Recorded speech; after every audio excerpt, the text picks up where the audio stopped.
हिसाब से क्रैशर नहीं चलेगा और पिछले क्रैशर घोटाले हुए होंगे तो उसमें हमने कहा कि कायदे कानून के साथ जो क्रैशर होगा चलेगा भाई। कानून के बगैर क्रैशर नहीं चलाएगा, ये सरकार का मंशा है। माइनिंग प्लान अप्रूव हो, कंसेंट ऑफ ऑपरेशन हो, लीज अप्रूव हो, तभी क्रैशर चलेंगे। तो मैंने कहा कि डिजास्टर में जो अभी नीचे करो थोड़ा सा और उसमें उनको हल्ला करने की जरूरत नहीं थी, क्योंकि मैं जानता हूँ कि उस हमले के पीछे क्या कारण है। नीचे कर लो बड़ा घोटाला है। हाँ, हम तो कह ही रहे हैं बहुत बड़ा घोटाला है। हमने थोड़ा नीचे थोड़ा नीचे करो माइक यार। अभी यही तो मैं कह रहा हूँ, बहुत बड़ा घोटाला है। नेता प्रतिपक्ष कह रहे हैं कि उगाही की मंशा है सरकार की। नहीं, मुझे ये बताइए कि घोटाला है सबसे बड़ा, वही मैं कह रहा हूँ। अगर वो मैंने तो ये कहा, उन्होंने पूछा कि बंद क्यों किए, मैंने बोला डिजास्टर के कारण जो ब्यास नदी में हुआ।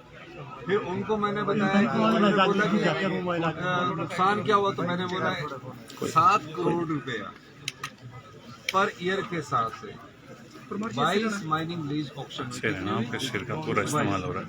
और जब उसका माइनिंग प्लान बना तो वो बना 24 करोड़ का। तो ऑप्शन हुई 7 करोड़ की, 10 साल के लिए माइनिंग लीज दे दी। मैंने कहा कि जो 7 करोड़ की माइनिंग लीज आपने हर साल 7 करोड़ देना है, उस आदमी को तो 24 करोड़ देना चाहिए माइनिंग प्लान के हिसाब से, क्योंकि माइनिंग प्लान के हिसाब से उसने कितना मीट्रिक टन माल उठाना है, उसकी 80 रुपये रॉयल्टी के हिसाब से पैसा देना चाहिए। वो मैंने कहा कि उसकी हम इंक्वायरी करवाएंगे। जो क्रैशर कैप्टिव में चल रहे थे उस बारे में हमने बात की। हम तो खुद कह रहे हैं घोटाला है, हम तो घोटाले की जानकारी, अगर उनके पास वो कहना क्या चाहते थे, पूछना क्या चाहते थे, इसी में परेशान होंगे, क्योंकि उन पर दबाव किसी का लग रहा था। मुझे उनको इस दबाव में नहीं आना चाहिए। देश के हित में जो राजस्व उगाही हो सकती है वो होनी चाहिए। तो दोहरे मापदंड सर, दोहरे सर लेकर कह रहे हैं आप एक बार कि बीजेपी शासित राज्य में अवार्ड दे रहे हैं, लेकिन कई देखिए, मैं एक चीज कहना चाहता हूँ।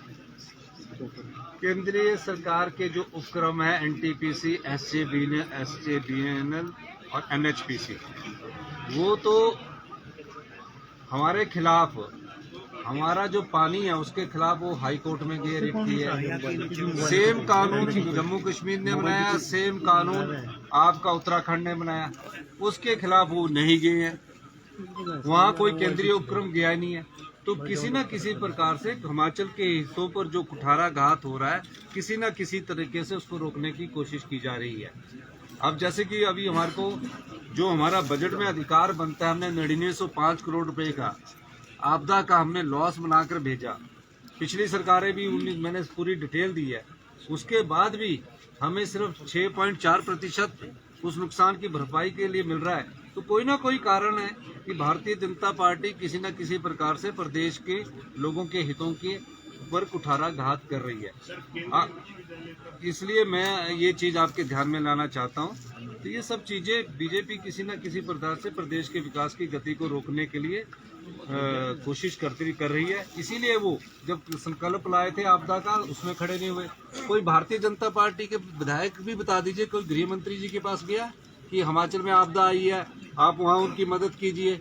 कोई सांसद सदस्य गया? 3 साल हमारी सांसद सदस्य गई, प्रतिभा सिंह जी गई वहाँ, उन्होंने बात की। पर इनके 3 सांसद गए, गृह मंत्री जी से बात कर लेते कम से कम कि हिमाचल में आपदा आई है, उसके लिए आप कम से कम हिमाचल के सरकार को ना देखिए, हिमाचल के लोगों के हितों को तो देखिए। तो कहीं देखते नहीं है, सिर्फ इनका काम है कि ध्यान भटकाना है, कुछ नहीं है।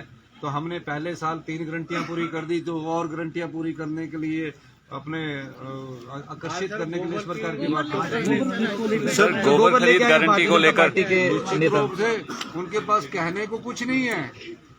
एक साल में इस सरकार की पारदर्शिता नजर आई है। आज जब देखा कि उल्टे पांव पड़ रहे हैं सरकार, हमने कहा कि माइनिंग में 100 करोड़ से ज्यादा का घोटाला हुआ। अगर वो भी घोटाला बोलते तो इकट्ठे बैठ के सॉल्व करते ना, इसमें डर क्या है? बहुत बहुत धन्यवाद।